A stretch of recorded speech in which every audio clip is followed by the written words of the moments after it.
കേരള വനനിയമ ഭേദഗതി നടത്തുന്നതിനുള്ള സംരംഭത്തിൽ നിന്ന് സർക്കാർ പിന്മാറുന്നു എന്ന് ബഹുമാനപ്പെട്ട മുഖ്യമന്ത്രി ഇന്ന് അറിയിച്ചത് ഏറെ ആശ്വാസത്തോടെ സന്തോഷത്തോടെയാണ് കേരള സമൂഹം, വിശിഷ്യ കർഷക സമൂഹം, മലയോരത്തെ മനുഷ്യർ ശ്രവിച്ചത് എന്നുള്ളത് നന്ദിയോടെ അറിയിക്കുകയാണ്. ഈ ഒരു ആവശ്യത്തിന് വേണ്ടി മലയോര ജനത, കർഷക സമൂഹം, പ്രത്യേകിച്ച് വനാതിർത്തികളിൽ താമസിക്കുന്നവർ ഏറെ ആശങ്കകളോടെ സമരരംഗത്തായിരുന്നു. അവരുടെ ആശങ്കകളെ സർക്കാർ ഗൗരവമായി എടുത്തു എന്നുള്ളത് ഞങ്ങൾക്ക് ആശ്വാസം പകരുന്ന കാര്യമാണ്. ബഹുമാനപ്പെട്ട മുഖ്യമന്ത്രിയോട് ഈ കാര്യത്തിൽ ഞങ്ങൾക്കുള്ള നന്ദി ഹൃദയപൂർവ്വം അറിയിക്കുകയാണ്. എന്ന് മാത്രമല്ല, ഞങ്ങൾ ഉന്നയിച്ച രണ്ട് അടിസ്ഥാനപരമായ പ്രശ്നങ്ങളാണ് ഈ വനനിയമ ഭേദഗതി ബില്ലിലുണ്ടായിരുന്നത് കർഷക ദ്രോഹപരം എന്ന് ഞങ്ങൾ കരുതുന്നത്. ഒന്നാമതായി, വനപാലകർക്ക് അനിയന്ത്രിതമായ അവകാശങ്ങളും അധികാരങ്ങളും നൽകുന്നതിലൂടെ കർഷകരെ ചൂഷണം ചെയ്യാനും അവരെ അപകടത്തിൽപ്പെടുത്താനും അവരുടെ മേൽ അന്യായമായ നിയമ നടപടികൾ സ്വീകരിക്കാനും ഈ വനപാലകർക്ക് അതിലൂടെ അവകാശം ലഭിക്കുന്നു എന്നുള്ളതായിരുന്നു. മറ്റൊന്ന്, വനപാലകരുടെ യഥാർത്ഥ ഉത്തരവാദിത്തമായ വനസംരക്ഷണം, അതുപോലെ വന്യമൃഗങ്ങൾ കൃഷിഭൂമികളിലേക്ക് കടന്നു കയറുന്ന സാഹചര്യം ഒഴിവാകുക, അതിനുവേണ്ട നടപടികൾ സ്വീകരിക്കേണ്ടത് വനപാലകരുടെ ഉത്തരവാദിത്തമാണ് എന്ന് പറയുന്ന യാതൊരു നിയമ വ്യവസ്ഥകളും ഈ ഭേദഗതിയിൽ ഉണ്ടായിരുന്നില്ല എന്നുള്ളതും ഞങ്ങളെ ആശങ്കപ്പെടുത്തിയിരുന്ന കാര്യമാണ്. ഈ രണ്ട് പ്രതിസന്ധികളെക്കുറിച്ചും ബഹുമാനപ്പെട്ട മുഖ്യമന്ത്രി ഇന്ന് പത്രസമ്മേളനത്തിൽ എടുത്തു പറഞ്ഞു എന്നുള്ളത് ഞങ്ങൾക്ക് കൂടുതൽ സന്തോഷവും ആശ്വാസവും പ്രദാനം ചെയ്യുന്ന കാര്യമാണ്. തീർച്ചയായും ജനവികാരങ്ങൾ ഒരു നിയമത്തിനെതിരായി വരുമ്പോൾ ആ ജനവികാരത്തെ സർക്കാർ മനസ്സിലാക്കുകയും വേണ്ടത്ര ഗൗരവത്തോടെ അതിനെ സമീപിക്കുകയും ചെയ്യുന്നു എന്നുള്ളത് ഞങ്ങളതിനെ വളരെ പോസിറ്റീവായിട്ടാണ് കാണുന്നത്. ജനപക്ഷത്ത് നിൽക്കുന്ന ഒരു സർക്കാരിൻ്റെ നിലപാടായിട്ട് ഇതിനെ വിലയിരുത്താനാണ് ഞങ്ങൾ ആഗ്രഹിക്കുക.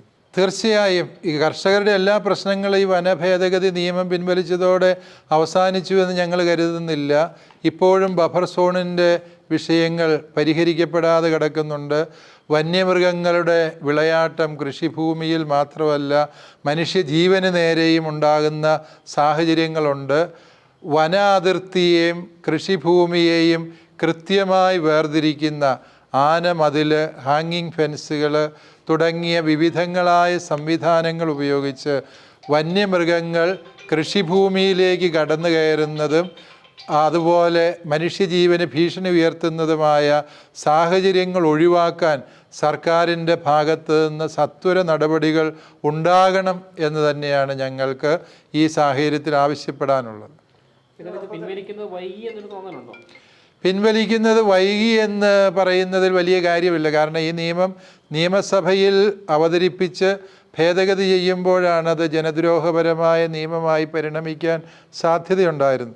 നിയമസഭയിൽ അത് അവതരിപ്പിക്കുന്നതിന് മുൻപ് തന്നെ അത് പിൻവലിച്ചു എന്ന് പറയുമ്പോൾ വൈകി എന്ന വിചാരം ഞങ്ങൾക്കില്ല.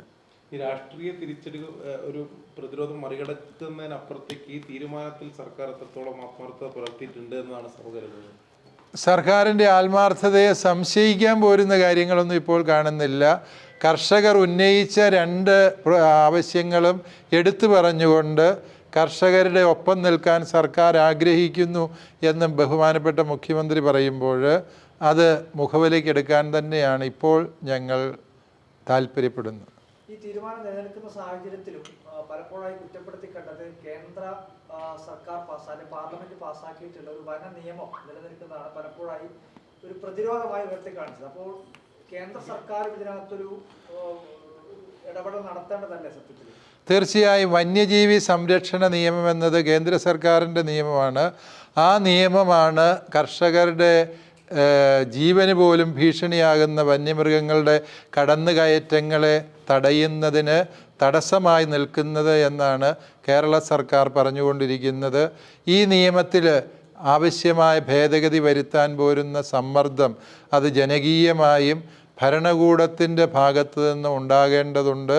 കാരണം ഇവിടെ കാട്ടുപന്നികളുടെ വിളയാട്ടം കൃഷിഭൂമിയിൽ ഭീതിതമാം വിധം വർദ്ധിച്ചിട്ടുണ്ട് എന്ന് നമുക്കറിയാം. അതുപോലെ കാട്ടാനകൾ അനിയന്ത്രിതമായി പെരുകിയിരിക്കുന്ന ഒരു സാഹചര്യമാണുള്ളത്. അതുപോലെ കടുവ, മയിൽ, കുരങ്ങ് തുടങ്ങിയ എല്ലാ ജീവികളും കൂട്ടത്തോടെ ഇറങ്ങി കർഷകൻ്റെ വിളവുകൾ നശിപ്പിച്ചുകൊണ്ടേയിരിക്കുകയാണ്, അവൻ്റെ ജീവൻ അപകടത്തിലാക്കിക്കൊണ്ടേയിരിക്കുകയാണ്. ഈ ഒരു ദുരവസ്ഥയ്ക്ക് പരിഹാരം കാണാൻ ഏത് നിയമമാണോ ഭേദഗതി ചെയ്യേണ്ടത് അത് ഭേദഗതി ചെയ്യണം. കേന്ദ്ര സർക്കാരും കർഷകരുടെ വിചാരങ്ങളും അവർ കടന്നു പോകുന്ന ദയനീയമായ സാഹചര്യങ്ങളും മനസ്സിലാക്കി ഈ വിഷയത്തിൽ സത്വരമായി ഇടപെടണം എന്ന് തന്നെയാണ് ഞങ്ങൾക്ക് മുമ്പോട്ട് വയ്ക്കാനുള്ളത്. Thank you.